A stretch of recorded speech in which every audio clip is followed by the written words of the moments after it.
Pika tuko na mheshimiwa Veronica MAINA ambaye ni Secretary General UDA Party, United Democratic Alliance Party. We're going to have a conversation today around the issues that have been happening during the week, state of politics and also state of the nation. Pia it's the birthday ya mtukufu Rais Uhuru Muigai Kenyatta. Happy birthday Mr. President. Karibu sana, ukifika pale like, ukilike, ukisha like na origin Veronica unacheka utakupea rais happy birthday. When you come in, please like. When you like, we get to know that you're watching us. Another like, please share. When you share, you give someone else an opportunity to wider broadcast.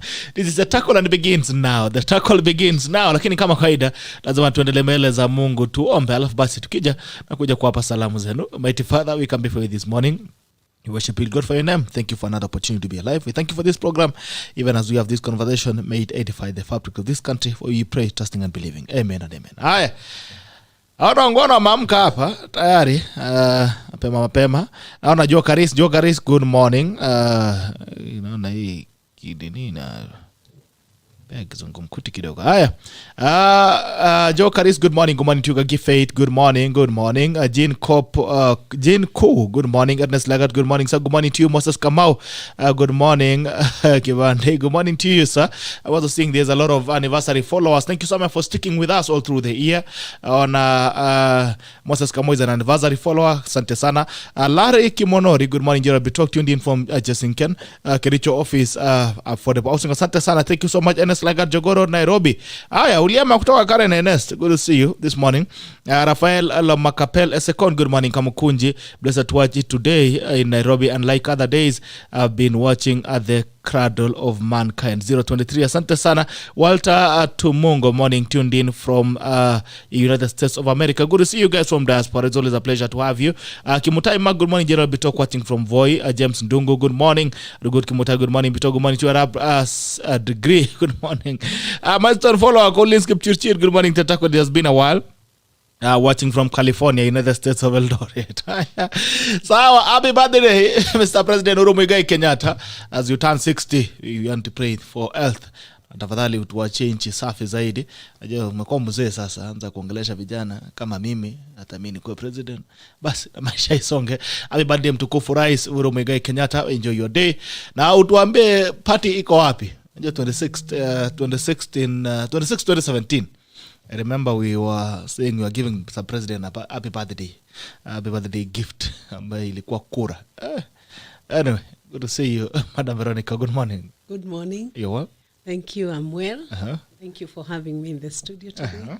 Yes, salimia wangwana hapo kwanza mbele yako. Kwanza wacha ni salamie mashujaa wote wa kutoka UDA, the UDA party. Tuko na mashujaa wengi sana, members wengi, friends wengi. Sababu tuko pia na mafensitas kidogo. Wanachungulia hapa. Na they admire the yellow color. They admire the UDA party. They are in for the yellow. Wote sana. And let me also send special greetings to the President, His Excellency, the President of the Republic of Kenya, on this very special day, on his birthday. Thank you for reminding us. We wish him good health. We wish him a long life. We thank God for him. I know he was not a mistake when he became president in the Republic of Kenya. We are praying for great tidings in days to come. We also pray that his relationship with the deputy president will be fully mended and we can see them laughing again, shaking hands again, blessing the people of Kenya again.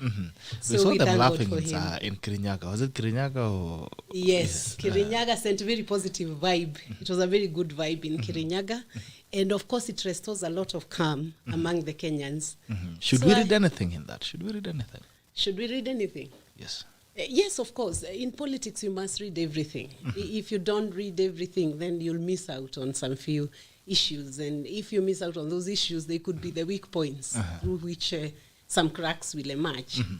Yes, it actually, to me, it actually means that they are still in talking terms. And they are able to have a conversation together. They can run an event together. And all can be well. And all has been well before. And it can be restored. Is there anything we should know? Not from my Why end. now? Why should we read something now? Is there something we need to know? I believe not from my end. I'm sure it will come out in due course. But I am also sure that the president is a wise man. He would want to leave a united nation. So I'm sure he will do everything he can to restore relationships, ensure Kenyans are more cohesive. They can speak to one another around the table, and he cannot do things that will differentiate a whole big community of over 5-6 million Kenyans. I do not think he would want to walk that path. All right. Yeah. So since you started us off with that, so what happened? Since first of all you've admitted that there's a problem between the president and the deputy president, what happened? You are an insider. I don't think it's in my province to discuss that. It should maybe be. there was tension because I think you have heard many times the deputy president talking about the visitors who came and wanted to overrun the children in the house. And I guess it was an issue of the interference by outsiders, the third parties who came into the house and caused a lot of commotion. Hawakukuja polepole, walikuja na vishido. Kwani mpendangi wageni nyinyi? Tunapenda wageni lakini wakikuja watulie. Wasiingie bedroom. Wasiingie mabedroom. Kama ni kwa meza wanapewa chakula wakulia hapo kwa meza. Lakini hawa hawajui kuingia polepole. Wanakuja na fujo sana. Yeah. Walianza kuhag baba wa nyumba. Walikuwa na maneno mengi tu, lakini Mungu ni mwema. We digressed a bit. All right, back to YouTube. Good to see you, Frederick Juma. Good morning. Happy to see you again. Watching live from my office here in Nairobi. David Gatti, good morning. Bito, good morning to you. Alan Kogo, tuned in at Trendy Collections Bomet. The struggler movement is made up of well-fed youth from Karen and Runda, and they are not struggling youth. They try to copy-paste Asla movement 207 days to elections. Haya. Kiprop Gilberto, good morning, tuned in through bottom-up approach. Muyondi Sefania, good morning, Tatako, listening from Juja, Kiambu County, Great Oebol, SG, the UDA. Wesley Churiat watching from Nairobi. Sarah, tuned in, Asante Edward Kibet, good morning to you. Philemon, good to see you. Timothy Wanjala, tuned in. Moses Kawasamoliza, watu wa Manu, they have recovered. Haya, Collins, good morning, Tatako, Pato Kitonga, amaliza kwenda nyumbani. Ala, okay, atosikia birthday, amona huruma. Taita Ailes, good morning. Muranga live. Elias Lagat, good morning. Bitok, tuned in from Wasingishu County. Abel, good morning, watching from Mombasa. Okay, asante sana watu wa Mombasani. Aya, Madam Veronica, I don't know, Veronica Maina is such a great Secretary General. Within a short period, she has taken UDA to a great eye. Now, before we even come to UDA, there was Jubilee. Yes, and you are part of the leadership in Jubilee. Yes, I was part of the leadership of Jubilee. In fact, when we merged the 12 political parties, I was the head of the secretariat that merged the 12 political parties. Okay. And as a prelude to merging those parties, we had to amend the Political Parties Act to understand and appreciate the dispensation of mergers of political parties, because we had a vision. The president and the deputy had a vision of making up one very big political unit that would bring all Kenyans together, unified, to work together, and in a sense to have equity within the communities in Kenya. So we had the JAP, Jubilee Alliance Party, which merged with a total of 12 political parties, 12 parties. And it became the JP. You remember that glamorous, very beautiful JP, very visionary. We did a constitution that was very progressive for the parties. We provided for every organ that needed to be provided for, and it was all ready for rollout, and it was rolled out. And after the rollout, the Jubilee government, because it was a formidable, it was a formidable political party, it took power immediately after it was formed. Yes. Okay. Then so after, what happened thereafter?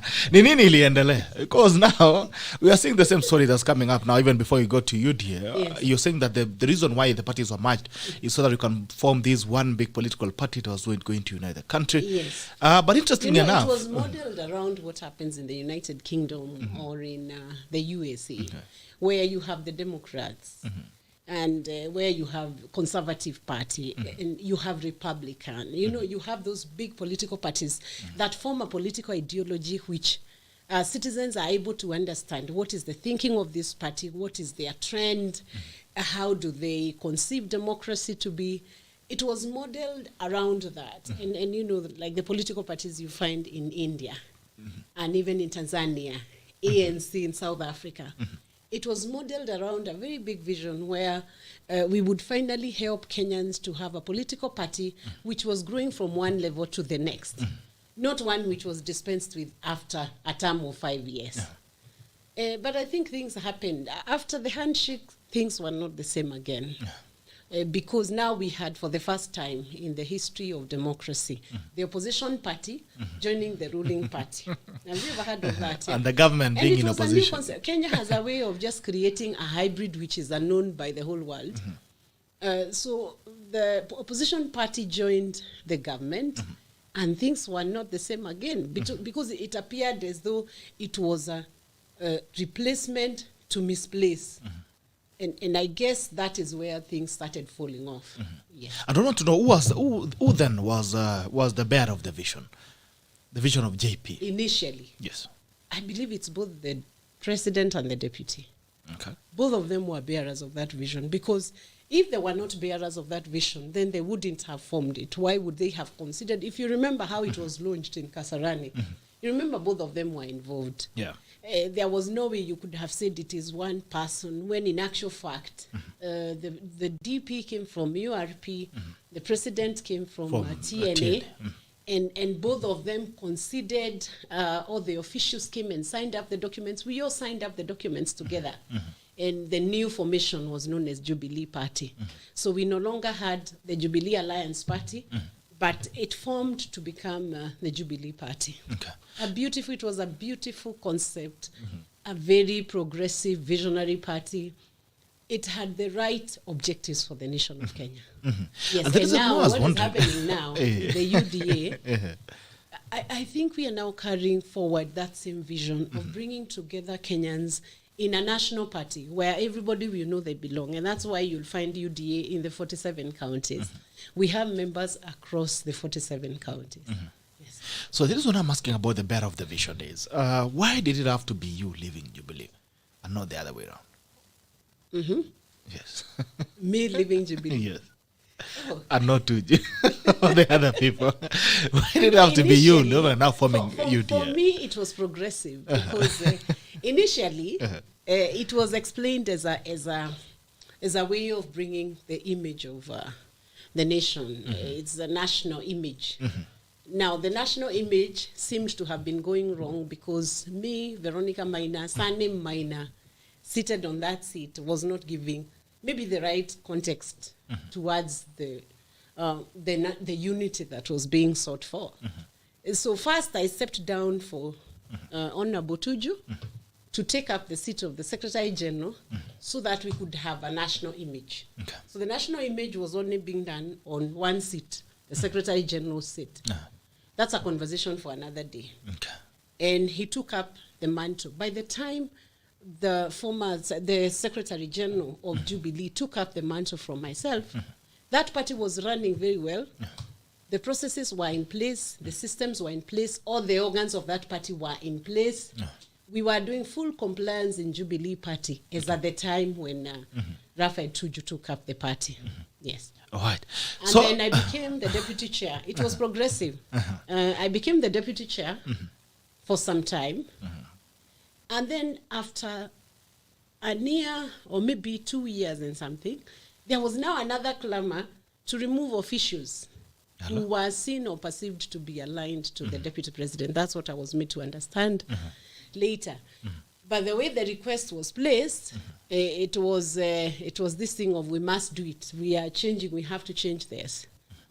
I was not very interested in continuing with the Jubilee Party because we were not doing anything anyway as officials.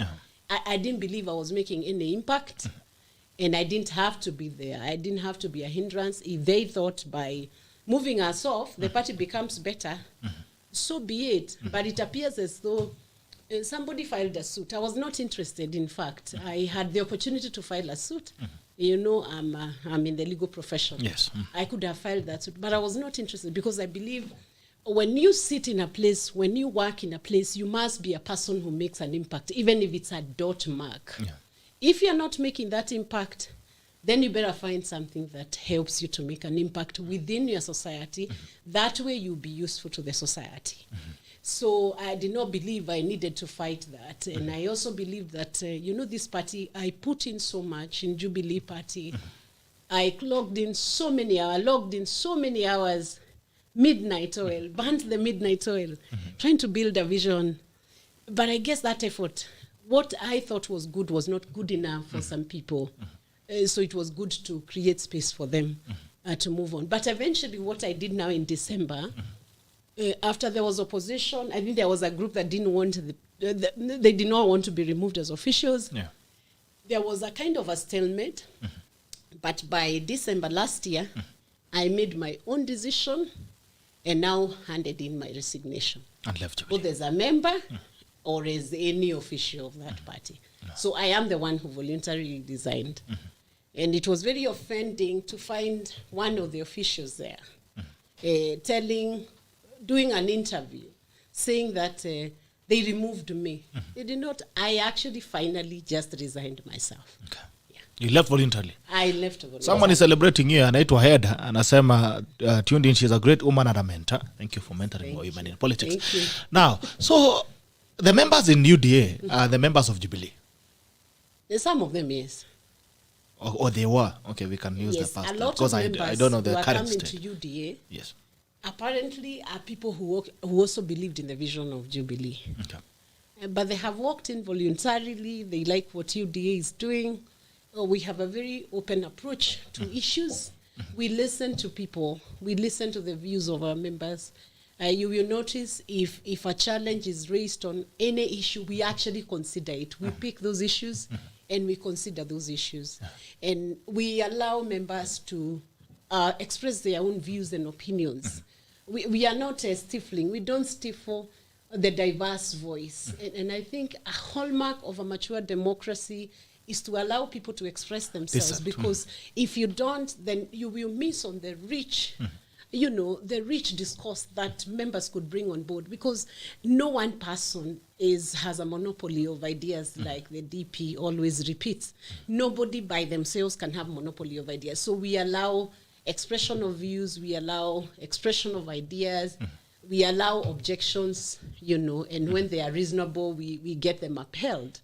Yes. Okay. So that is UDA. That's UDA. All right. Very, very good statements. The same way you've said the vision behind Jubilee. Yes. Now, I would want to know, as many other Kenyans would want to know, what would be so different what would be about UDA from Jubilee? Because it was based on the same vision. Yes. It was based on the fact that you wanted to unite the country. You form this one big party that brings everybody in, and then we have a united country. We sanitize our politics. Under 10 years later, we know what have happened in Jubilee. Yes. Even the unity within the party has been a problem. Even forget about the country.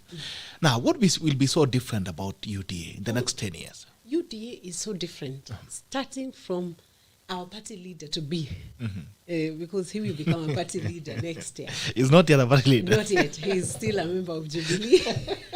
He's the deputy party leader of Jubilee. Yes, it is fundamentally different. If you look at the style, the leadership style of the deputy president, he actually listens to other people's views. He's very consultative. He does not make decisions all by himself.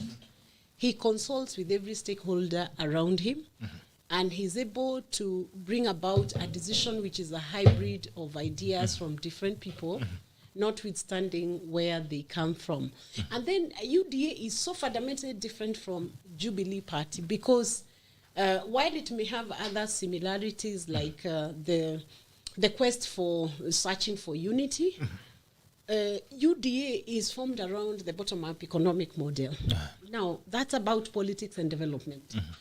We do not want to do, for a long time in Kenya, political parties have done politics while development is cocooned in a certain shelf. So what UDA has done, it has brought about politics that mean something to people, politics that mean development to regions, politics that are customized towards the needs of the people, politics that are development-oriented. Because if you look at some of the democracies that have grown and also grown their economics, their politics are enshrined, they are intertwined with what the government is doing. So we are having a party now that is looking at the needs of the people from different regions.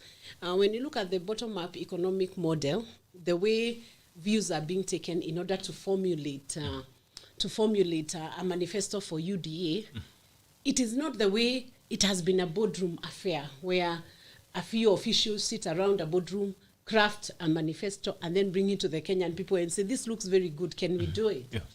No, this one, it has been regional engagements, those economic forums that have been held in every region. Of course, cognizant of the fact that our economy has not been doing very well. Even before the COVID-19, it was not doing very well. But yet, Kenya is very resourced. Every region has its own very unique characteristics that would help propel the economy of Kenya. So UDA is now formulating an economic policy for each and every region. If you look at what is formulated in the coastal region, you will find it has something to do with the blue economy. It has something to do with fishing, something to do with tourism. It's going down to what the people in that region is affecting those regions. You go to Taita Taveta, it will have something to do with the mining. You come up to the central region, you will find a lot of farming, agriculture is part of the considerations being done. You go to pastoral communities, you will find it to be around pastoral The issues. economic interests. Yes, the economic interest of the region. They are the ones. And that is the difference UDA is bringing. Because it's going to unlock an economy that is mass-based. That is what bottom-up economics model is all about.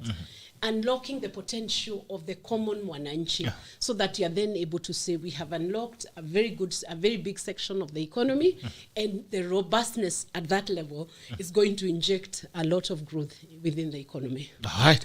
Okay, as we leave UDA so that we can focus on other things, there has been an outcry on the leadership of UDA, of at least that was circulating in the media. And I'm saying it's still coming up here. What was going on? Because the party later came in, retracted and said, there was a miscommunication. There was this and that. And there has been some concerns as well about conducting of free and fair nomination processes. On the light of that list that came out on the leadership of UDA party, there was some serious level of outcries. From the members or from the aspiring members or from people of goodwill who want to support the party. What happened? Okay, I would say this. Who came up with that list? First of all, because UDA has gained so much support from everywhere, anything we tend to do, you will have somebody raising their finger very quickly to point out any error that may be in the process or to point out any misgivings or any disagreements, and we allow that. But what happened with that list is that, yes, there was a list that was generated formally from UDA, but we have many detractors on social media. So what they did, they took that list and they were concocting their own lists. Like I saw one list which had very many people from Kale. They put Chelimo, Kipto, Kipkoril, just to make people hype a certain sense of, thinking about what the party is doing. There was that fake list which has about, was it 24, 29 people? Then there was another fake list which had left out a few members, which was not our genuine list. But when we published our genuine list, there was a concern raised about the representation of PWD. And which is being corrected because of those concerns that were raised, and even the youth. There were concerns raised around those areas. So the reason why we said we were going to do something to the list is because we listen to those concerns, we come back and rectify to make sure we are walking along. But having said that, you'll notice the number of people on that list. There was a lot of balancing that was done. You'll find in one county only one person was there, but the list didn't add up to, say, 47. So what was going to happen is that we balance those who did not get that in other key organs, and that is going to come. And then finally, that list is a compliance we are having to do with the Register of Political Parties. And before we do the grassroots elections, because we don't want UDA to be locked out, we must have interim officials before we eventually get the substantive office holders.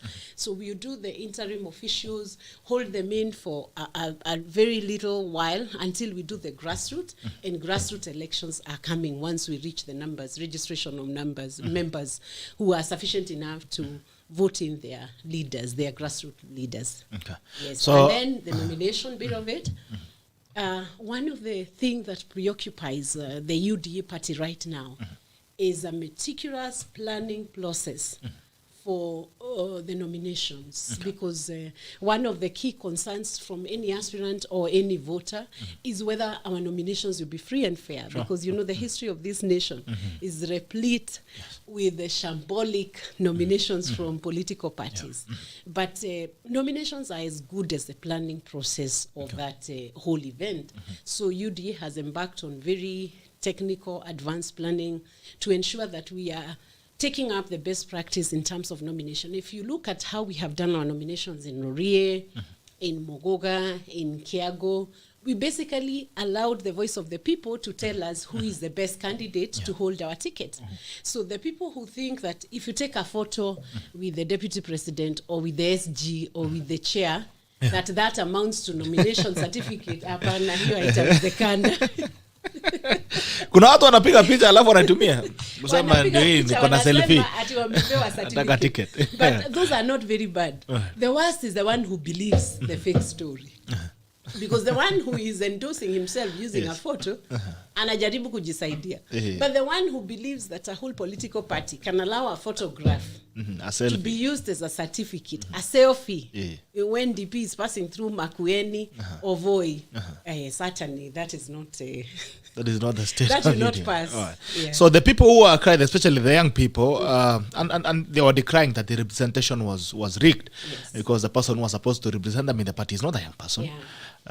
So do you feel now, are you going to correct that? Are we going to see proper representation? That is going to be corrected. A different face, Okay. We are correcting. All right. So guys, that's it. From the SG herself.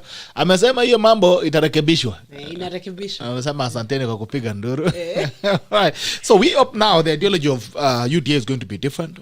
Yes, it is. Going to last for the 10 years. Yes, that beyond the 10 years. Beyond the 10 years. We are laying a foundation for a political party that is not going to just be by-stepped after the lapse of 10 years. All right. Yes.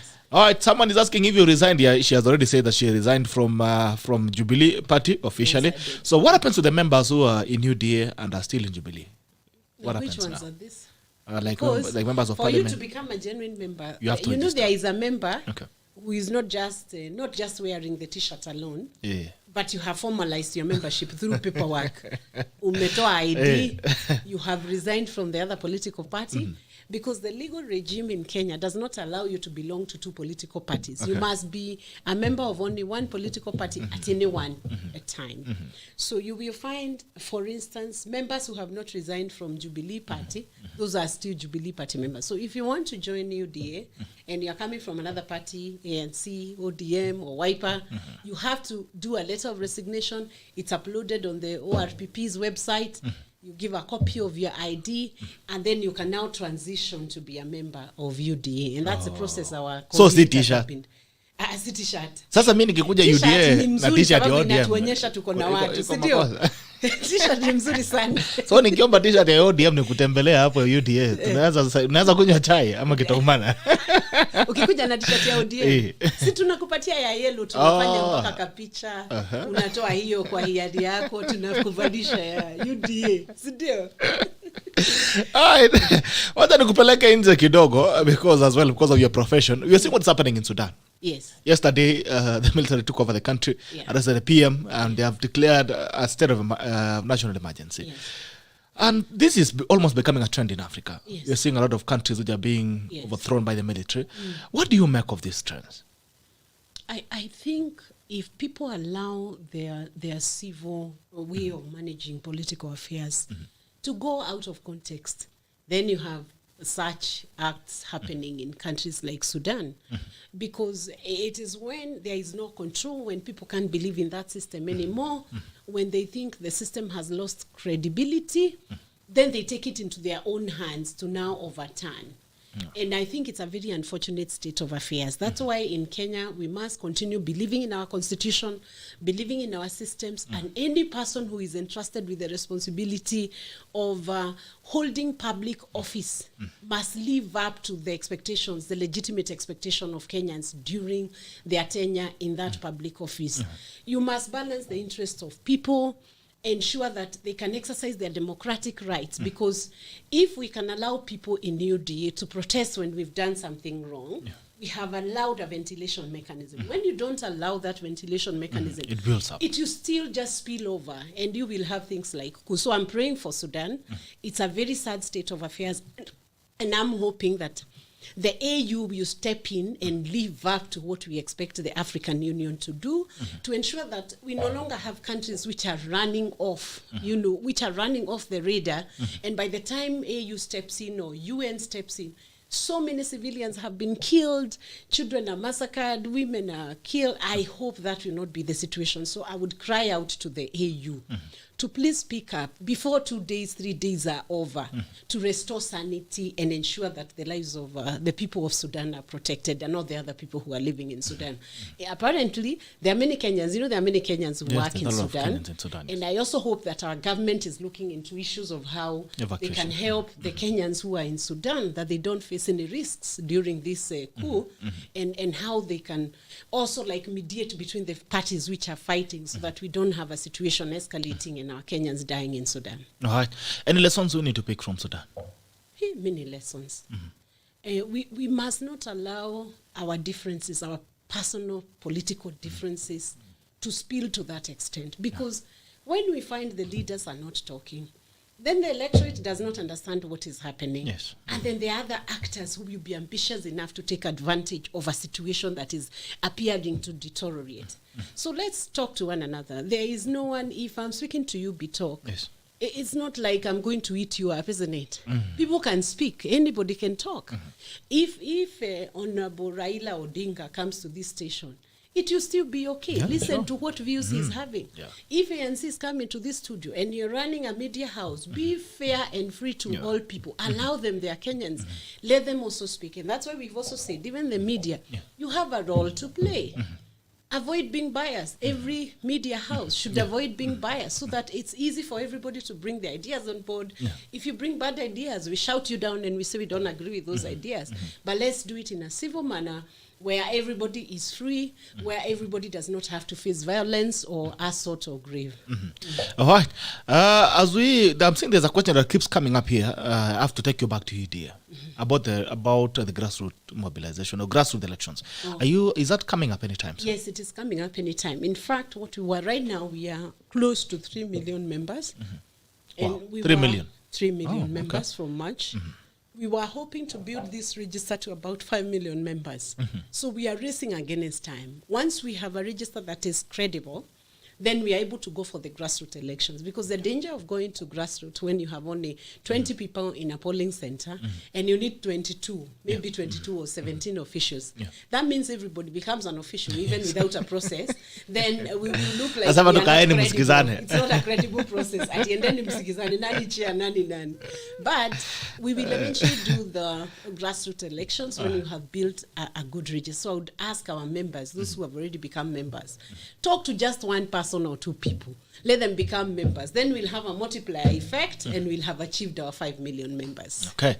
So the grassroots elections are coming. Make sure that your polling station is beyond 22. Otherwise, all of you will be officials. We'll be having meetings with each other. Now, talking about tolerance. And we are in an election period, which is very sensitive. And I think there needs to be some level of conversation around tolerance and political, especially political tolerance as we move forward. We saw what happened in Mumias. In Busia. Let me condemn in the strongest words possible the events that took place in Busia. Even if it was one vehicle that was stoned or one person that the stones were being cast at, that is completely unacceptable. It has no space right now in our modern Kenya. And if we are talking about everybody participating in electoral processes, including women, then using aggression, aggressive acts of violence is no way to go. In fact, the person who is holding that stone or boulder or whatever it is they were using, supposing the same is cast onto your head, is that what you want to say in Kenya? I think we should be very restrained. If anybody comes to your zone and they have come to campaign, let them speak out. We have seen people, everybody going to the central region. We have seen them going to other parts of the country. We've Baba seen was them in Eldoret and Coast. he was welcomed. Baba was in LD. I did not see anybody stoning them. And we have seen Baba in Central, and in many places people may not agree with him. I have not seen anybody stoning his motorcade. Why on earth would anyone pick a boulder? Do you know, it simply shows you have no other means of engagement, and that you are very bankrupt of different levels of engagement for you to pick a boulder or to pick a seat and throw at another person. What exactly are you showing to your children? What are you showing to the youth? Are you telling them that someday, because they will be much stronger than the older people, they should wake up and teach everybody a lesson using boulders and stones? I think it's a deplorable state of affairs, and it's highly condemned. I hope prosecution you pick up those cases with the seriousness they deserve and deal with them. All right. And I must congratulate Matiang'i. Matiang'i has finally moved, and I thought Santos guys have been arraigned today. Yes. Arraigned this morning. That's so asante sana to the Ministry of Security Affairs, CS Security, who spoke yesterday, and I've seen the guys have been arraigned in court today. Kenyans, I mean, we will have a country after 2022. And I keep telling you this, in 2022 we'll have a president, and it will be a Kenyan, and it will be a human being, it will not be a monkey. You know, we'll have a president. So you don't need to kill each other over, I mean, in 2017, this country was almost coming to a standstill. 2018, we had Machozi Monday, we had demonstrations and all that. Today, the same people who are having demonstrations are in government. Things change. Politicians talk. When citizens fight over leadership, then there is a problem. So let's not fight each other. Understand that your neighbor will still be your neighbor in 2022. We'll have a president and we'll have a nation and we'll move on. 10 years will come, 20 years will come. We'll have a country. Let's keep it. Let's preserve it. Because when things go haywire, look at what's happening in Sudan. When things go bad, then you realize that you need a country that is peaceful more than anything else, more than your brother being president. So please, let's not tusiweke kitu kwa roho. Maze siasa itakuja, itaisha, na tutasonga. In 2022 we'll have a new president. And also, you know, UDA, we have a zero tolerance towards any acts of violence. And I think this should come very clear to all the aspirants in UDA. We shall hold you responsible for any mobilization around violent acts against your opponents, violent acts against women candidates. We shall hold the aspirant responsible, including maybe even denying the ticket if we find all what you're doing is causing mayhem and violence to Kenyans. That's not what we want our society to be in days to come. Yes, so there will be processes against any person who does any acts of this nature. Asante sana wa Kenya, tu watulivu, tupendane. Mambo ni ngumu, utasikia tena handshake. Unapiga mtu maana kesho unasikia umesalimiana. Na dini inasonga. Aya, now talking about Kenya. Handshakes around criminal activity. Bana, unajua sasa I can fight for you, then tomorrow the person I was fighting for handshakes with you. And you have not consulted me. But you know, the Commission of Criminal Activities, they attract penalty. Okay. You see how those people will be prosecuted now. They've been taken to court, the ones in Busia. Anyway. They destroyed property, by the way. Do you know they destroyed vehicles? They shattered windscreens. Wow. They almost knocked people off their heads, you know. Yeah, it was terrible. Yeah, so I know how that feels. I was somehow in a crossfire back in 2017. Because yes, ugo kwetu kidogo kiliumana. So I know how that feels. So please, let's stay away from the stones. When a stone is thrown, you'll know it's almost a bullet. Anyway, let's continue. Now, there's something that's happening in the country. We're having a voter registration campaign that's being run by IBC. It started on 4th October. Yes. Out of a target of 4.5 million Kenyans that was supposed to be registered, IBC has barely registered 760,000 Kenyans. And Kenyans don't seem to be in a hurry to register. I've been sampling things like yesterday I shared upon. I was asking, what do you think is the problem? Why are you not turning up to vote? And people are no longer seeing the need of a democratic process. We are like, okay, so if you vote, so what? And we came out, we said, Komera, Turaku, they all came out. And then, I mean, nothing. So what do you think is happening? Why is it that Kenyans don't have any interest in registering as voters? First of all, especially the millennials. Yes, the millennials, we have to talk to them. They have lost a lot of faith in the process. I have also had people, even colleagues at my level, saying, I don't think I'll vote in 2022. And I think it's not a tidy place to be at, because short of that vote, you are inviting another force to determine who your leadership will be. And that force could as well be situation like what you have in Sudan, because the same person who doesn't have a vote, when the electoral results are read in 2022, they'll be saying, no, we were not supporting that presidential candidate, and you didn't have a vote. Certainly, that is not a way. Holding a public opinion or holding an opinion without a vote is not a way to let your voice be heard. The only way your voice can be heard, even as a youth, regarding your job situation, regarding your unemployment status, regarding your income, the only way your voice can be heard is through your vote. So first, I would want to encourage our sons and our daughters who have now turned 18, 19, to please go and pick up their votes. There are KIMS kits all over. There are 3 KIMS kits in every ward. Please, can you just go and pick up your vote? Please register and pick up your vote. Now, for IEBC, because it's two-pronged, they were targeting over 6 million voters. Now, they have a score of, let's say, 760, or even grant them 800,000. If that's what they have performed within that tenure of 1 month, they need to do an assessment. Go back to your boardroom and do an assessment. Has that exercise been successful? Are those days sufficient to do mass voter registration? I would call on IEBC to extend the dates of this mass voter registration, because you did not even achieve 50%. Let the exchequer give you some more resources to run those KIMS kit for another 30 days, because you have not achieved your target. And you also need to ease off the stringent measures that you have put on voters who want to transfer from one location or another because of various reasons. For instance, during COVID season, a lot of people migrated from urban centers to rural areas, and their votes were in urban centers. So if they want to migrate that vote, stop putting the stringent measures of bring a letter from the chief, sijui show us whether you have a residence here or not. Basically, if the person lives there, just accept them. Some of these people are living in very informal settlements. Yes. They are not going to have a lease tenancy. You only need to ensure that they are able to locate where they live. Once they are able to tell you with certainty, we live here, these are the neighbors we have, stop asking for those impossible letters, so that it's easier for people to exercise their democratic right to vote in a location that is easy to access and not expensive for them to convenient for the vote. No, and convenient for them to vote, so that you can achieve your 100% or close to 100% turnout of the voters during the elections. All right. I've been wondering, and I've been milling with this idea. What's so difficult about having an ID as a one-stop document that you can also use to vote? Because the biometrics are the same. It's not like you have different fingers for ABC and different fingers for the registrar. Then, first of all, to save us money. And then also to save us this hassle of push and pull with IBC every electoral cycle. Is that possible? I think it should be possible. That's a very progressive idea.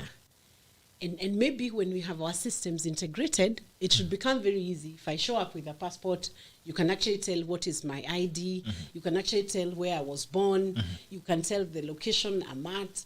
The only challenge, I think, would be in terms of identifying your polling center where you're supposed to vote. In terms of identifying that polling center, I think there is a way the electoral units are managed and the way they are distributed. I think that may be the only challenge, but it would mean a total overhaul of the whole system of how voting happens and the electoral units, the distribution of wards, polling centers, and registration within those polling centers. So it's a very big question of the registration system of voters. But it's progressive. Now it can be explored, whether there is a way that it can even be electronic, that if I wanted to vote in, say, Murang'a, I come from Murang'a County, my original county. If I want to vote in Murang'a and I live in LD or I live in Turukana, then whether it's possible when I'm still within Turukana to still vote in Murang'a, and I think it can be done electronically, but it's a bigger question. Because what I'm saying is, I'm seeing in the universities they have gadgets, special gadgets, where they are being told you don't have to go home. You can register here and identify your polling station. Like I can register in school in Nairobi University and say I'm a voter, maybe in Eldoret, in a certain polling station in the village, and I have to be registered at this point. I don't need to go home. So what would be so difficult with integrating the same information? So that if I live in Nairobi, I can vote here and say my polling station is such and such a place, and I'm voting for this and this person, and for the president and this, I'm voting for this. But is it difficult to do that? I guess IEBC should answer that question, because if you can roll it out to some people, then it can be rolled to all. I guess the question will be the cost factor, and the redistribution of that register, recrafting that register, the architecture around the system of voting. But I'm sure they will be in a better position to answer that question. But it's very good thinking, because if we had that, then that means even diaspora, we will not be having big issues with diaspora. They can still have a system while they are in London, they are in Minnesota, they are in Canada, they are in Australia. They can actually have a way of voting back in their home countries, especially with the dual citizenship now, meaning they are citizens in Kenya. There should be a way that we allow them to exercise their democratic right. And of course, they are also supporting a lot of, they send close to 3 billion per month to Kenya. Yeah. Okay. All right. The political class has also stayed away from this exercise, notably so. When you are saying, we've been seeing party mobilization has been top gear. We've seen all politicians going out to mobilize for members to register as party members. But we've seen the political class has stayed out of this mobilization for votes. Or they have other people going to vote in 2022. Why have they stayed away from this? Maybe not fully. So, like for instance, UDA, what we are doing right now for this month, we are promoting registration of voter, and we are also promoting registration of members. Where it can happen simultaneously, we are encouraging it to happen. But of course, the priority right now is to get voters registered, because even if you register a member who is not a voter, they might not help you much in 2022. But maybe, yes, it could also be a challenge to the politicians to up their game in terms of supporting the registration process. But I guess maybe they are doing it, but not too vocally for everybody to see.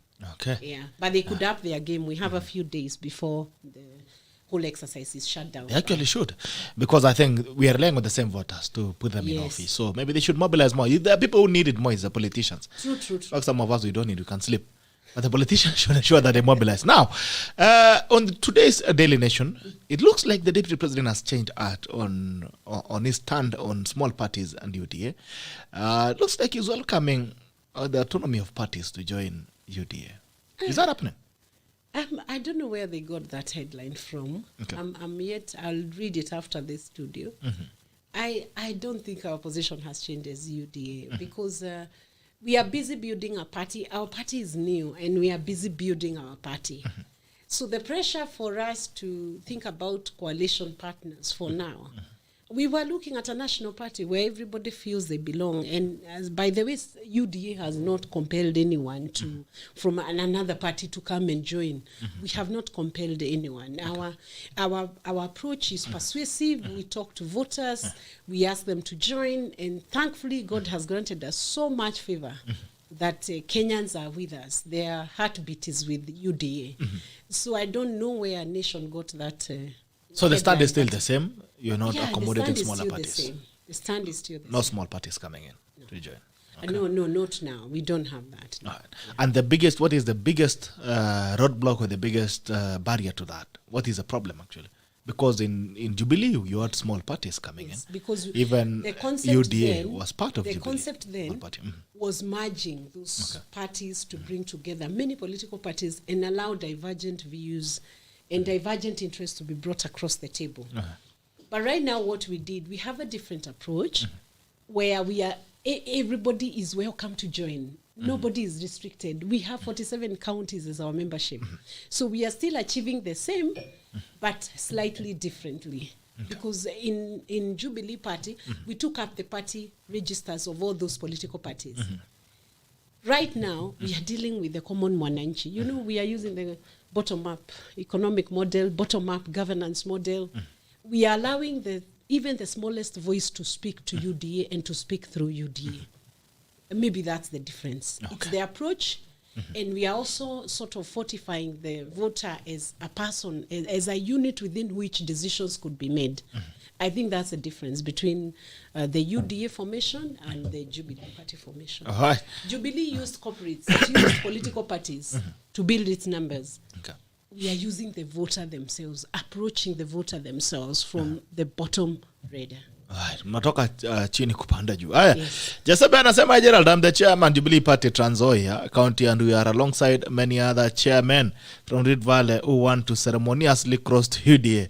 Ask SG Vero to arrange that colorful event with our party leader. Nimewakaribisha. I will receive them at the secretariat. Kujeni. Jasabe amesema anzeni safari ya kupanda kuja Nairobi. SG yako tayari kuja kuwakaribisha kuingia kwenye UDA. Now, you come from Central Kenya. Mm-hmm. We have a Limuru Tree conference coming in that have said they are going to use it to announce the leader of Central Kenya. Baba as well has been climbing the mountain, albeit slowly. He's been seen. He's been seen around. At least he's been seen hiking. You've seen him hiking on the mountain. But let's stick to Limuru first.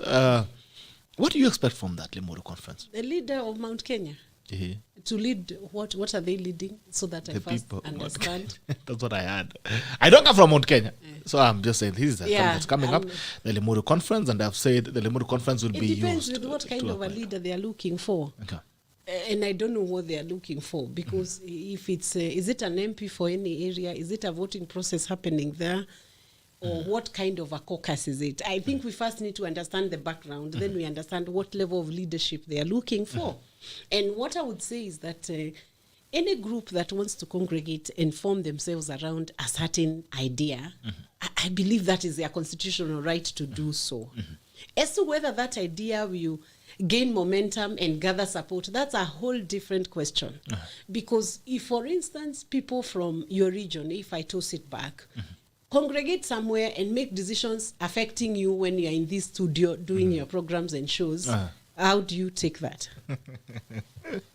That's why I asked you. Because first, they have to seek my mandate as Mount Kenya to then go and speak for me. If they have not sought my mandate, I'm not part of that journey. Do you think I will become part of the outcome that comes from that plenary? Right. So I may not be part of the discussion. They have their own discussion, and they have every right to do that discussion. But it may not affect people who are not part of that conversation. Okay. Yes. This is Limuru 3. Yes. It means there was a 1, there was a 2. Have you ever been part of any of those? No, I don't know. I don't know the impact of Limuru 1 and Limuru 2. Because, the voting pattern in Central is such that even in my very own home, my mother votes the way she wants and my dad votes the way he wants.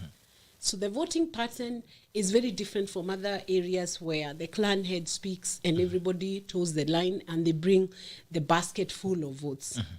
It doesn't work like that. The engagement with the Central should be slightly different. You have to involve the people. The journey has to be together with the people. If it's not together with the people, then there's a challenge, because they'll still exercise their vote in a very dependent manner. Okay. Yes. All right. So as we speak, everybody's facing the mountain. From the lake, from the valley, from the plains of the eastern part of Kenya.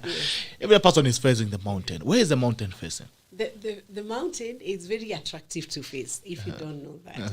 It's a beautiful place. It's very attractive. It's beautiful scenery. But I can assure you, what I have seen myself, and I'm not saying that just because I'm Secretary General of UDA, there are places I have gone to, and some of those people don't even know me. They're just people who who do not have a connection with the TV. So they may even know the name, and even before they get to know my name, I'm asking them what they think about the future of the nation. I can assure you, a majority of them are with the DP. That I speak from experience, from my interaction. Majority of them are with the DP. I have also interacted with people who are rural-based completely, and people who are doing businesses there. And when you get to hear what they are saying in functions, in churches, in funerals, in ceremonies, you discover that a very big majority is with the DP. Yeah, because they feel he resonates with their issues. He resonates with what they are going through. He has not been absent. He's been present. In every area you find, I went to Lamu the other day, and they were talking about a secondary school within Lamu, within Faza Island, where he had gone and really fundamentally made a difference in a certain road that was constructed during the Jubilee, by the Jubilee government, and which had been proposed through the DP, and it was done. So there are many issues that Kenyans feel that DP resonates with them, not just in Central, but even in many other parts. So the ground is not So shifted. for me, the ground is with the Still intact. It's not moving. yes. Oh, okay. That's interesting to note. Now let's look at 2022. The elements are shaping up, and today I've been hearing some small voices here and there, little birds whispering, and 2022 alignments are forming. Is the deputy president eyeing former NASA leaders? Yes. He is. Let me say this. The deputy president is visionary and he is going to be leader of a whole nation. It wouldn't be a big issue for him to eye anyone unless there are very major restrictions in terms of why he should not eye a certain person. Okay. And it would be very good for a leader to always know, postulate, believe, and even be able to talk to anybody. So that by itself would not be criminal. But in terms of saying formally that he's eyeing them, I wouldn't say so. But politics are very dynamic and they keep shifting. And if a conversation is happening between him and other political leaders, sometimes it will just be initiating a conversation to see whether there are possibilities, because he has a world of possibilities before he takes up government next year. Okay. Yes. So there is a possibility that we could be seeing He visitors. could, even if he did it, it would be quite in order. And then what we are experiencing in UDA is what I would call mass exodus into UDA. Okay. So there is no way, I am no longer certain to say that so-and-so is not coming or so-and-so is coming. Unangoja tu. Because sometimes you see it, sometimes it's broached fast in the media platforms. Then you think it's a joke, then it happens. You know what I mean? So you're just making and tea at politicians are UDA, also waiting for visitors. Yes, and politicians are also very smart people. Okay. Because they can tell where the hearts of the people are. So what they would do is that the trend, the migration, the migration follows the voters. So if the migration of people is towards UDA, naturally you expect that any very genuine, serious politician, you'll be watching out to see what UDA is doing. And that's why you're also seeing that a lot of other political parties are simply now, UDA is setting the trend. Even the yellow color, we no longer know whether we have it. Everybody is having yellow color. Yesterday I saw UDM, part of their color code is yellow. I have seen the TSP, part of that color code is yellow. And I do hope that even the registrar will sort this issue out to avoid confusion. The registrar of political parties. What if they decide to take your yellow? The BAS, the new party BAS, wants a bit of the yellow code. I would also say that let parties get their own identity. Wekeni tu kala zenu. Kama mtakuwa na rangi. All right.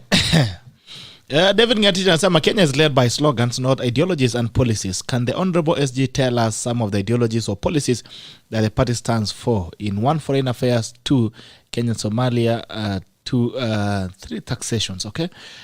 Special K, good morning, we talk watching live from Denver, Colorado, USA. Please ask Madame Veronica what she thinks of Limuru 3. I think she has already answered that. And why UDA can't have a constitution to accommodate smaller parties. I think that's already been answered. Frederick Juma, ask Madame SG, who invited the guest? Because she knows the guests didn't invite themselves. To Jubilee, I think, right? MCA, tell them good morning. GB live from Annex. My asked question to concerning the party primaries fairness is there allowance for IBC expertise to be used instead of the party itself overseeing it? I think that angle of IBC is IBC going to conduct party primaries? They have never done so. I've watched that IBC accepts to conduct all other elections except the party primaries, because I've seen IBC when I vote in the Law Society of Kenya. They do actually accept to conduct that election. And even for other professional bodies, I have also seen them simulating for students to sort of teach them about electoral practices. So IBC feels very okay to do these elections for other corporates or other institutions. But and in 2017, we actually did approach IBC from Jubilee Party requesting whether they could conduct, they could give the support that would be needed to conduct party primaries so that we could rationalize and ease off the feeling that they would not be free and fair. Okay. But I don't think IBC still is ready to engage at party primaries level, because maybe they feel that if some things go wrong, then they will be accused of, you see what parties are normally accused of, that they forced a candidate on people. So it will be a deeper accusation for IBC if they conduct party primaries. Maybe that's how they feel, that they'll be told this is a candidate you enforced, and you've even made them win now in the general election. So I don't think they have been with such clarity whether they could do party primaries, and they have shied away from doing that. No.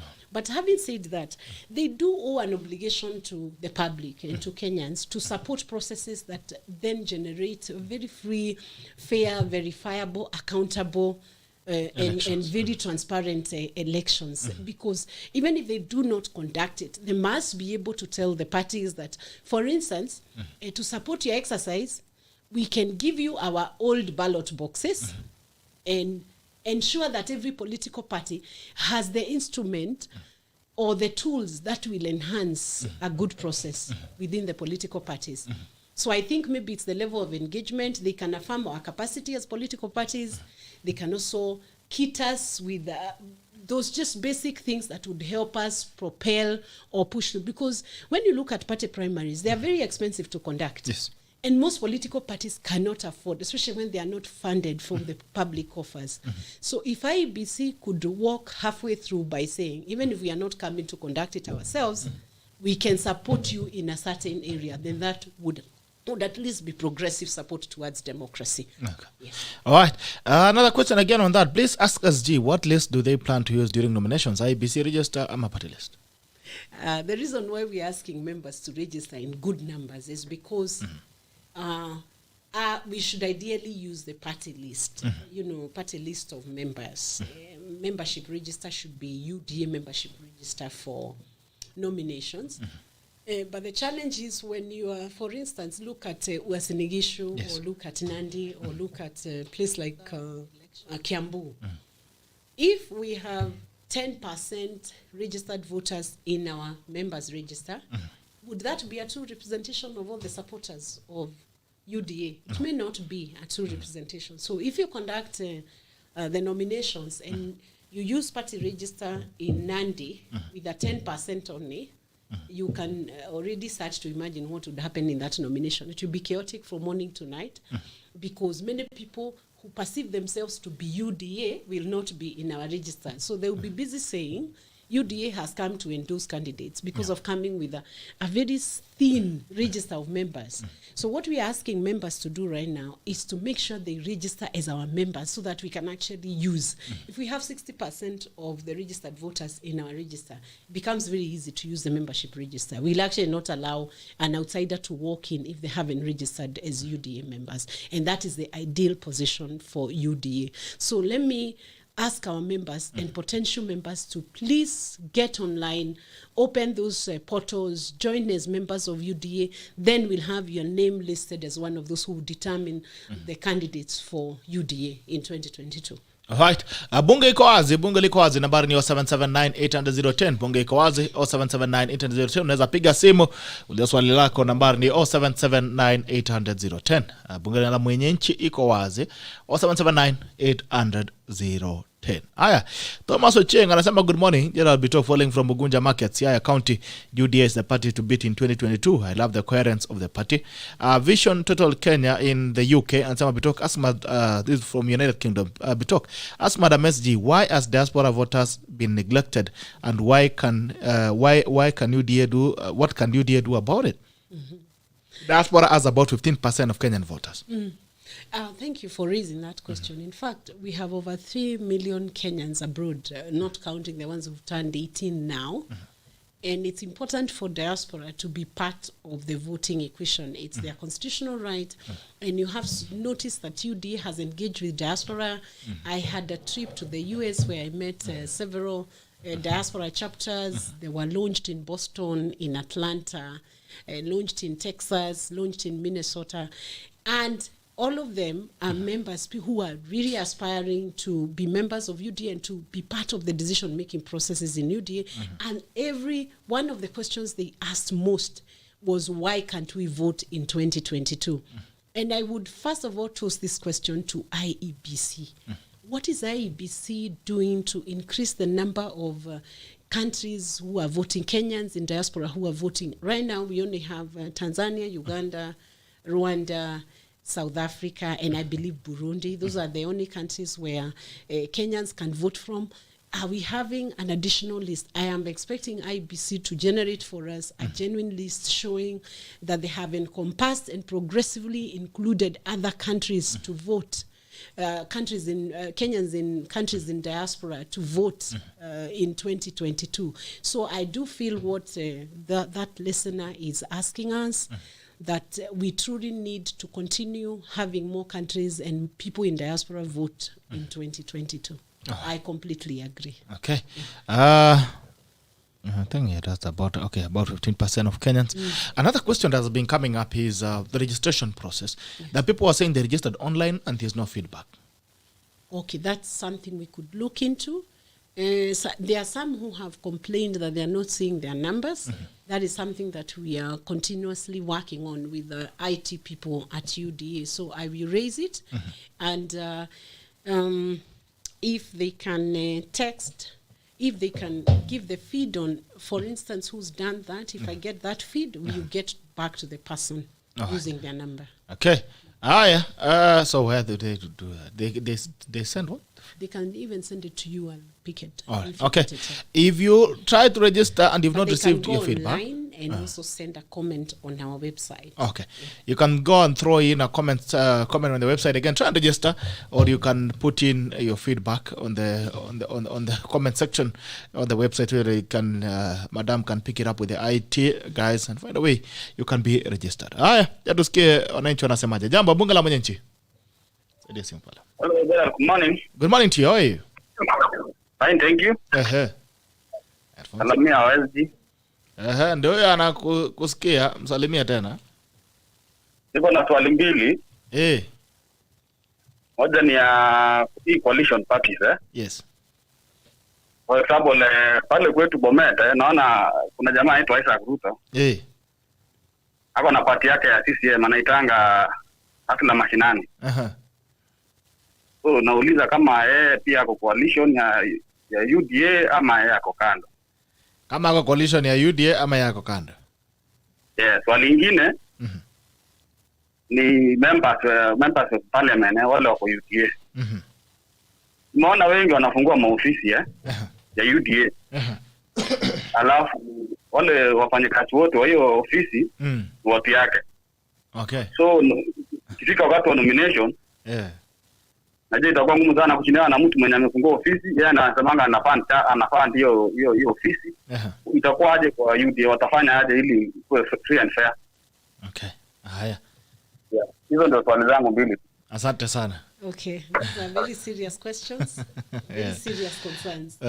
The first one, I want to be very honest with the listeners because that's my style. I don't like. Watu wengi wanauliza sana. Kwa nini mahali pengine tunasema ni sawa, au tunasema hapana? Sasa we are not in coalition with Isaac Ruto's party, but we know that they have vowed that they are supporting the DP for the presidential vote. And that is encouraged, but we are not in a coalition with that party. And we also have many other parties who are supporting the DP for presidential, but yet they are not coalition partners. Okay. On the question of offices, yes, we know many offices have been opened by MPs and even aspirants. Even aspirants have opened offices. Yes. But what we would want to assure the listeners and our members out there is that UDA is opening county offices. We have opened Lamu office. That's our former office. We have opened Nyandarua office. And we are continuing to open county offices which belong to UDA. The people who have opened the offices now, maybe they've been promoting our brand and nothing wrong with that. But when our former office gets into the county, everybody will get to know because we will invite all the aspirants to the launch. We invite all the MPs who are supporting us. We invite members who are supporting us. It will be an event that will leave no doubts that this is now UDA Secretariat. And when it comes to nominations, we are not using that process down in the grassroots to determine what's happening with the nomination process. No.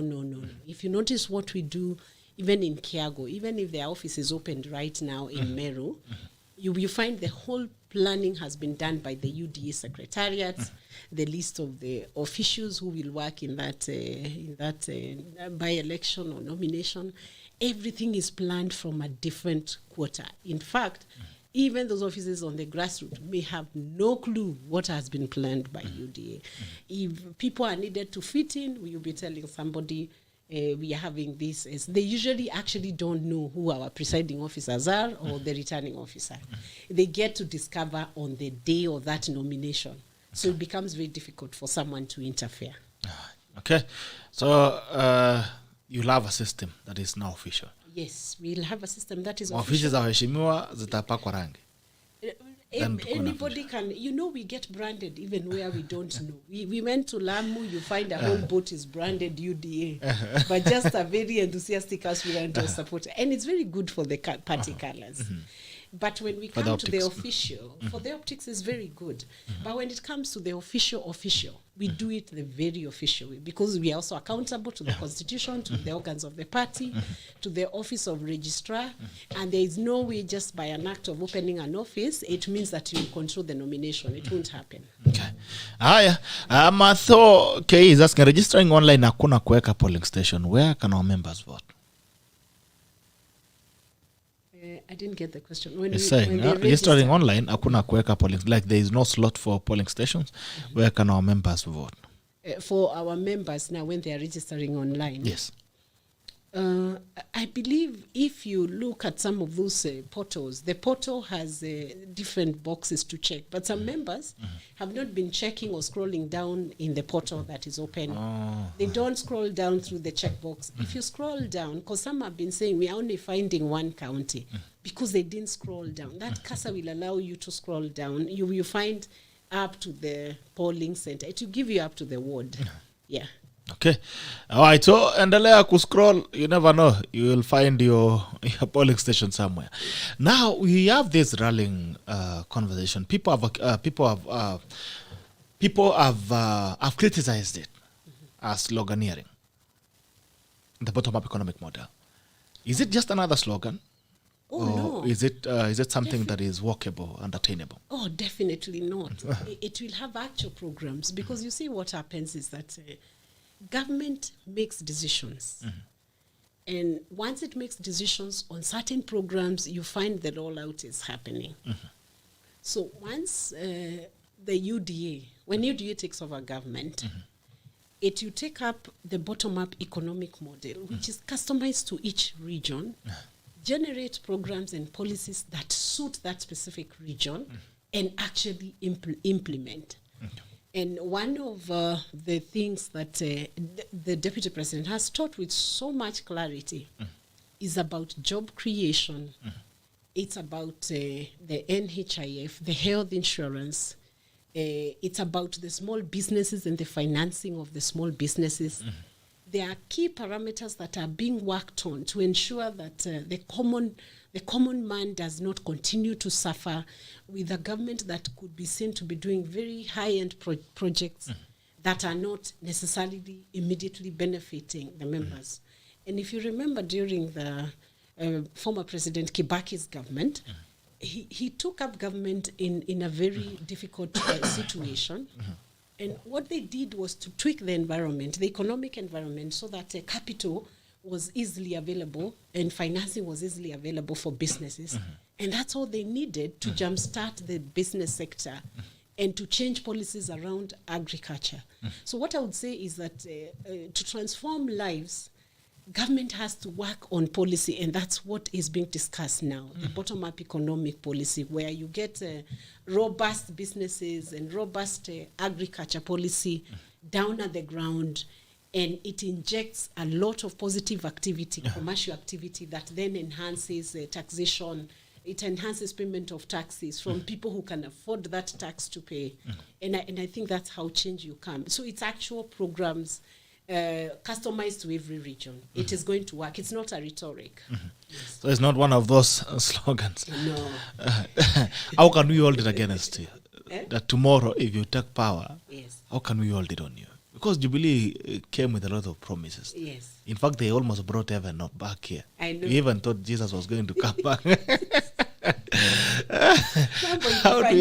How do you hold it against you? But the first, what we must also admit, the first term of the Jubilee, they did a lot of infrastructure development. And of course, there is a lot of feedback on what has happened.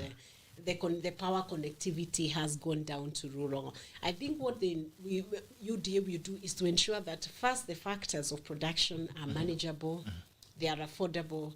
Because you see, for instance, if the power bill continues to be very high, then it becomes difficult even for business people to then be able to produce within the economy. But I think now you pick up the story, change the environment, the commerce environment, the agriculture environment, fishing environment, mining environment. Once you tweak policy, by the way, that's the only way to transform people. Yeah. Okay.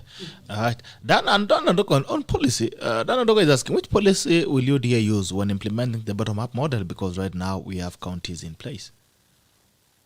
You see right now, devolution, if devolution is worked out well, devolution should benefit the whole nation.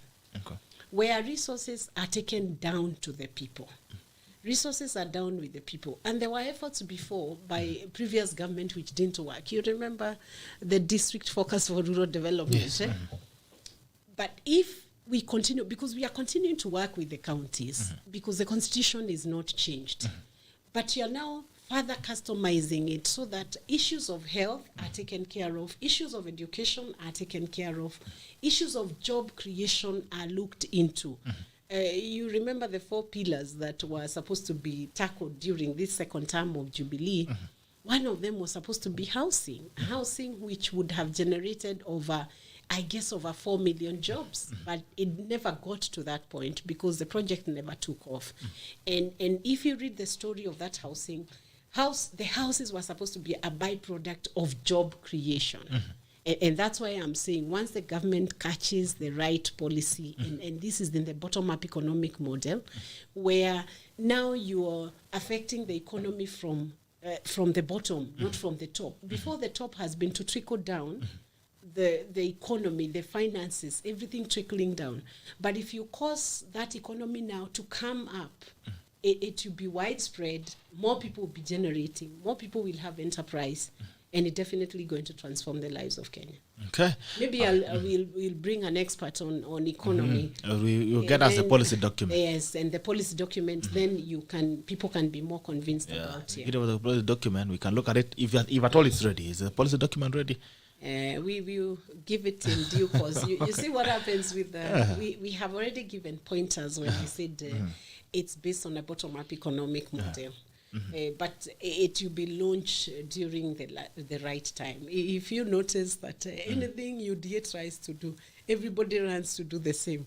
I think you have now seen a stragglers movement. I don't know stragglers movement. I've just seen it for the last 3 days. I guess it's trying to match the hustlers movement, but we are way ahead of that stragglers movement.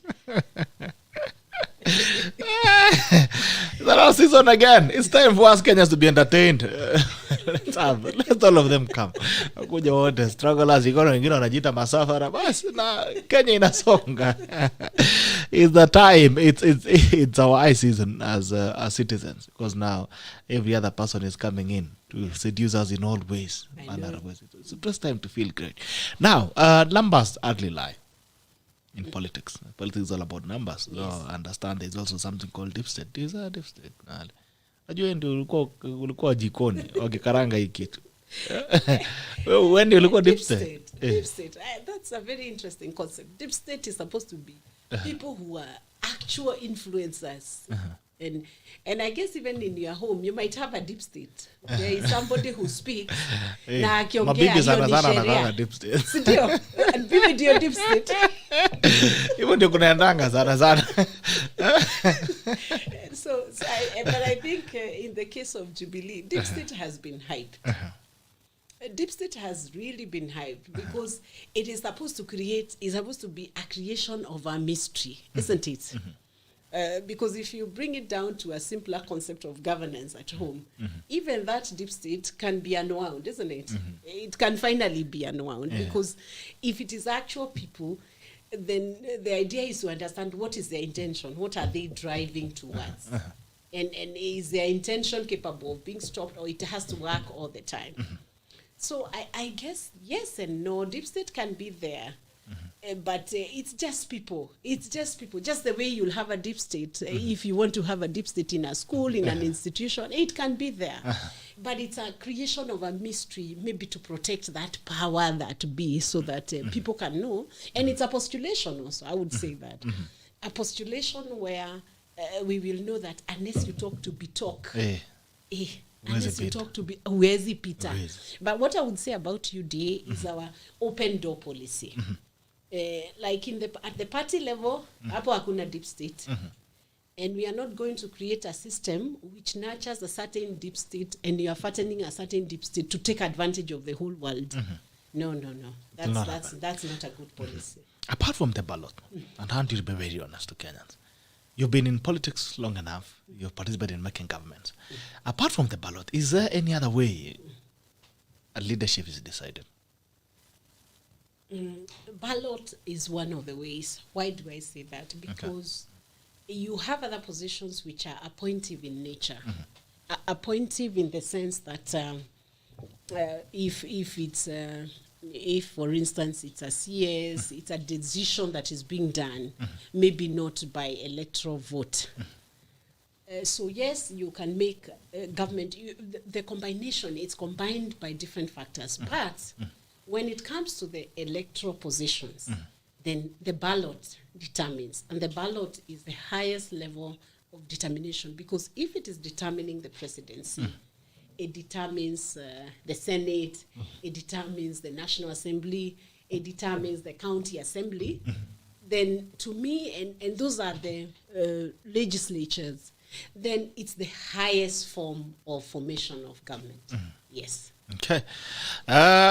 Samson Currents, I'm following you from Baltimore, Maryland, USA. La Costa Munene, le Koma Munene, hey, let Koma Munene. Ask SG, what's the party plans to prevent more remarks and actions like those of Jane Kiara and Lamu Senator in the future to avoid us looking like our rival parties like ODM, where they celebrate Babu's and Junet's actions and remarks?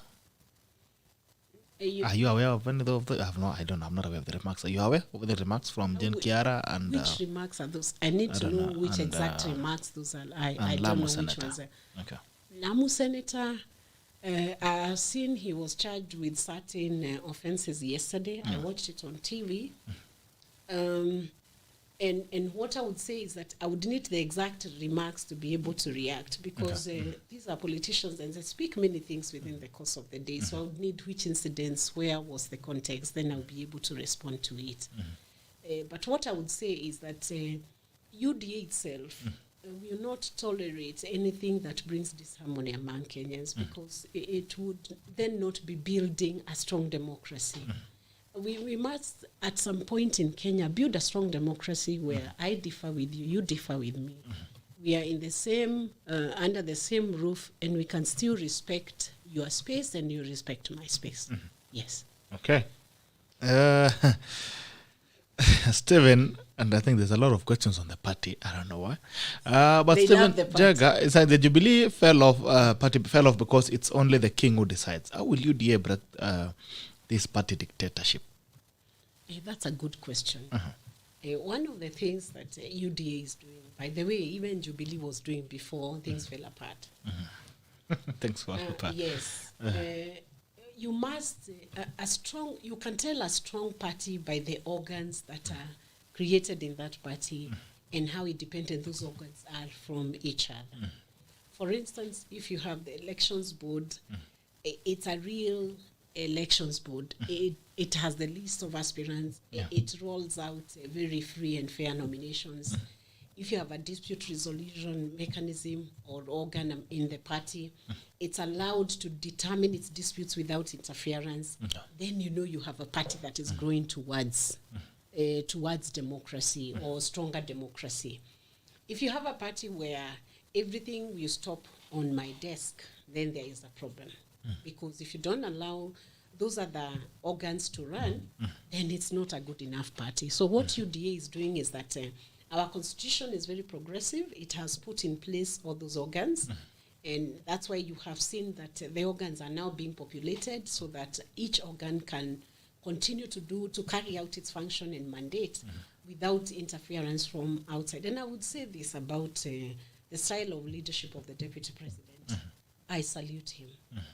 Because when we do nominations, for instance, we organize for nominations, he affirms that they must be free and fair. He will know the candidate after the people have spoken. He will be informed by that last certificate, which is after the vote counting. And the way we do those nominations is such that from morning to evening, all the aspirants are allowed to bring in their agents. And the counting happens at the same polling center. It does not go out. The box does not go out.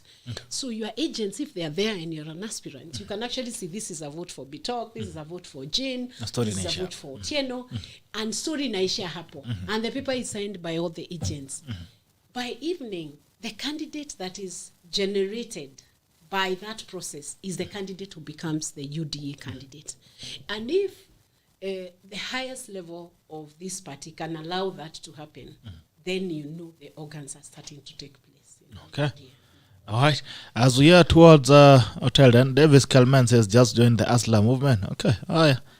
Karibisha mgeni wako amesema ameokoka. Vision Total from the UK says, SG, what can UDA do about the laxity and ignorance in government institutions? They don't reply when you write to them. I have written to 6 years giving them football economy vision, but no reply. That should be very sad. And I hope you can publish where there is a corner in one of the nation dailies where you can publish and send a comment or go to their tweet and tweet what you want them to reply. I think it's government's responsibility to communicate because they are riding on public mandate. And I think that lackluster style will not be accepted in UDA.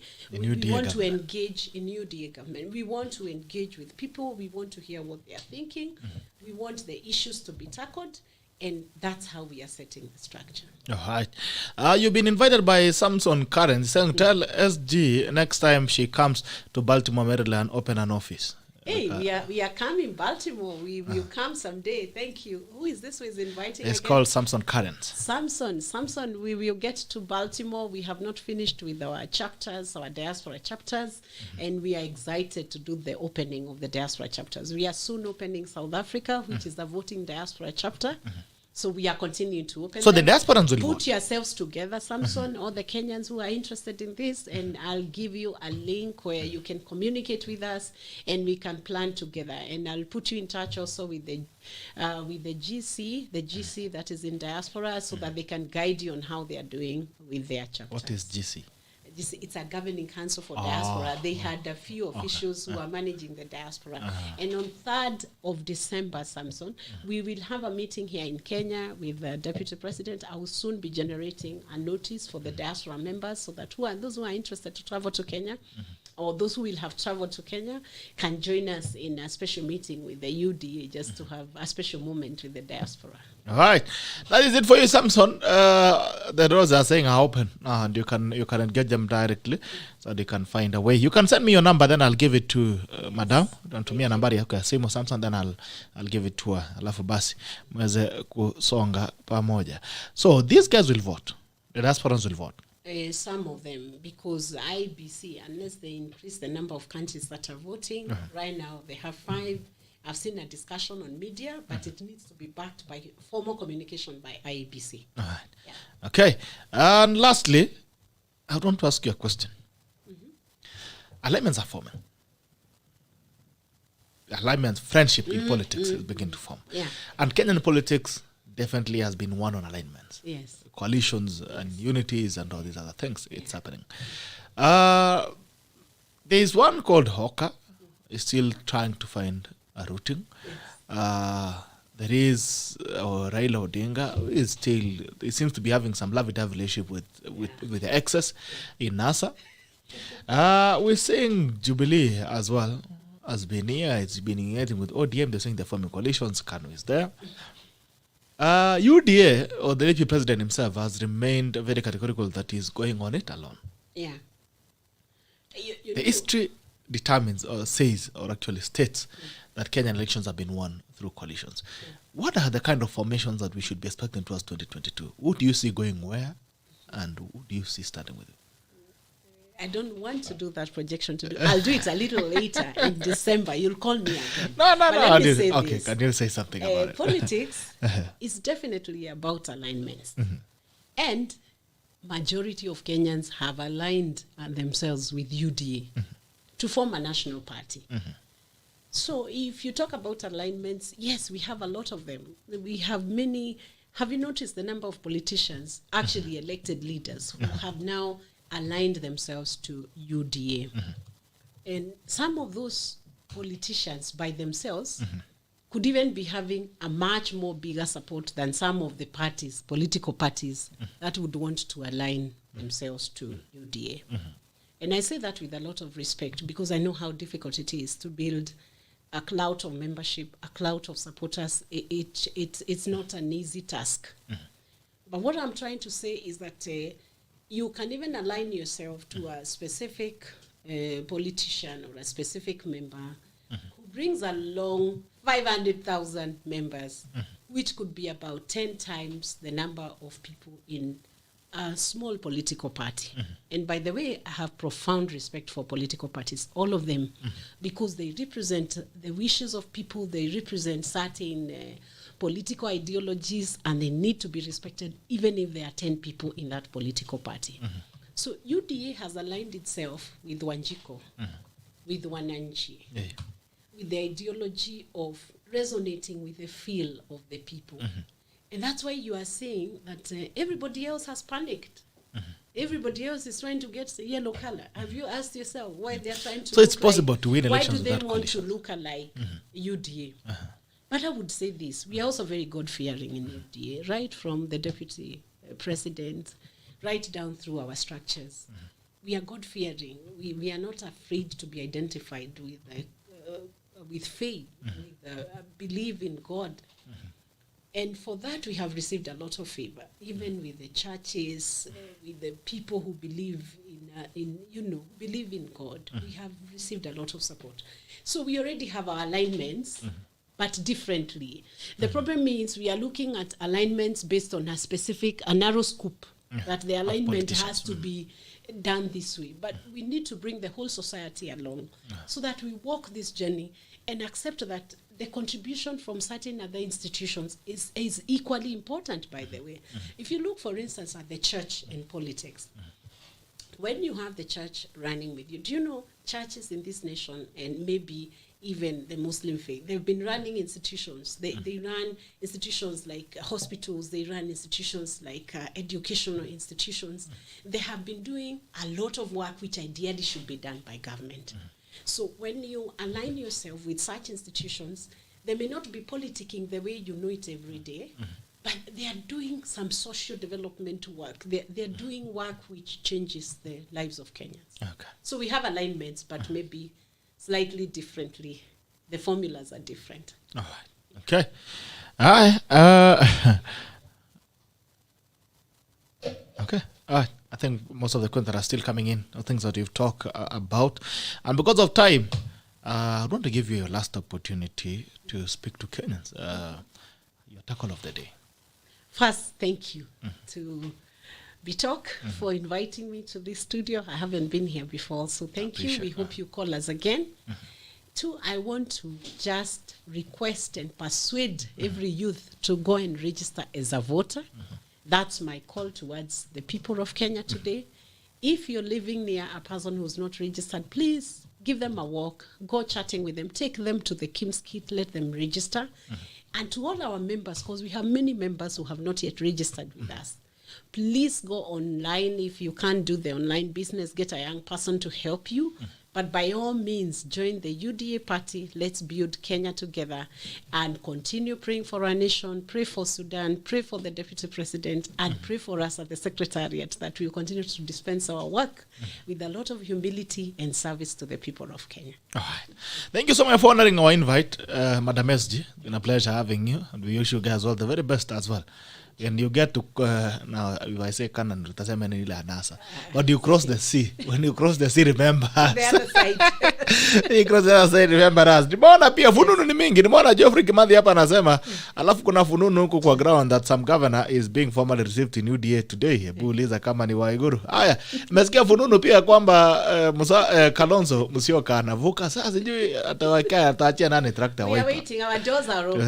Karibu sana. So fununu ni mingi. Let's give time, kwa sababu unajua fununu na wakati inapelekananga sambamba. Time reveals everything, so let's wait and see how the political landscape is going to unfold. But I want to still challenge you, those fununu is enough proof why Kenya should never fight. You don't have any reason to fight. Kama umesikia hizo fununu, huyu anavuka, huyu anaenda hivi, then why do you need to fight? So please Kenyans, let's be tolerant. It's another season of politics. Let's give every other person an opportunity to sell their agendas. You will not die. And if you don't want to listen to the agenda, stay at home. What's so difficult? If you don't want to listen to someone, stay at home. Kaa kwako. Hii mambo ya kwenda kwa rallies, then you start stoning people, you start chasing people and doing all these crazy things will not be the best thing to do as Kenyans. If you are clever enough, if you have a brain between your head, please listen to every single person. Let them come and sell their agendas. Wacha Raila Odinga kuja auza yake ya rural development. Musalia Mudavadi kuja auza yake ya middle out. At least for the first time in this country, we are having a conversation around things that matter to mwananchi. For the longest time it has been sloganeering. Oh, tuko pamoja. Wale wengine nasa hao. I mean, it's been sloganeering things. Fagia, kuna fagia wote ambayo inakuja. Kuna wakifagio pia. But the thing is, for the first time we're having things issue based. Let's go and interrogate them. Ask Raila Odinga, what is rural development? Let him articulate that for you. When Mudavadi comes, ask him, what is middle out and not paying taxes? What is it? Kalonzo Musyoka akikuja na yake, muulize pia. But whatever you do, please don't fight your neighbor over politics and don't stone any leader or chase any leader. Come and listen to them. I want to commend people from Eldoret, actually. There was no violence in Eldoret. Raila Odinga went there. He had his humble time. He talked to the people. He had meetings there. And let's move on. Let also William Ruto go to Kisumu. Yes. He should be welcomed. He should have his time there. Let Raila Odinga go to Central Kenya. Let him enjoy his time there. Let everybody travel. Let Musalia Mudavadi go to Central as well, or go to Kisumu. And they should feel like he's a Kenyan as well. So please, let's not fight. Elections will come and go. Politics will come and go. But we still need to have a country. We need this country more than the politicians. And the best, Mali, the most cosmopolitan places, actually, the uptowns. Yeah. If you go to Karen, it's where all the tribes are. Yes. You go to our neighborhood here in Lavington, that is where all the tribes are. In Kilimani, all the tribes are. But they don't fight. But we keep fighting as citizens. So, wajinga waliwao. Wajinga sisi. If you continue fighting, ujue yawe, mshenzi kabisa. And if you also want to vote, please go and take a vote. Hii story nimesikia millennials as well, they are talking about, apana, there's no need to vote. Why do I need a voter's card? The only way you can exercise your democratic right and make a choice in 2022 or any other time is by having a voter's card. So please go and register. The exercise is ending on 2nd. In fact, you are saying we should tell IBC to extend. I'm saying so. No, they should not extend. Yes. Let Kenyans know that the exercise is ending on 2nd. If you are a responsible citizen, then you should be there already. I know. So IBC should not extend. True. Yes. So tumalize hii mambo tarehe 2 inaisha. Go and register. Please go and register as a voter and ensure that you participate in the shaping of the destiny of this country. And I repeat this again. Let's be tolerant. Let's be tolerant. Look around our neighbors. Look who are fighting. I mean, there's nothing to admire. Look at Ethiopia. There's nothing to admire about the fights that are going on there. So let's not be one of those people going to do that. So karibuni sana. Ujeni tuendelee kujenga nchi pamoja. Until tomorrow on Siasa Wednesday, it has been the State of the Nation edition of the 26th of October 2021, and we've been with Madam VERONICA MAINA, that's the General UDA Party, and she told us what agenda they have for the party. Kama wewe pia uko na ODM kuja utuambie agenda yako. This is not a platform. Kuja na ya ODM, tukae hapa na wewe tuchambue agenda ya ODM. Watu wa Wiper kujeni tuchambue yenu, watu wa ANC kujeni tuchambue yenu. Basi alafu Kenya hii inaweza kuwa na wananchi ambao wanataka kujua ni nini ambao wataweza kulichagua. Mambo ya vita hatio hii hapana, haiwezekani, na utuambie ni nini nyingine unataka kufanya. Itakuwa ngumu kidogo. Until tomorrow, take care and enjoy your day. This is a tackle and it ends now. Bye bye.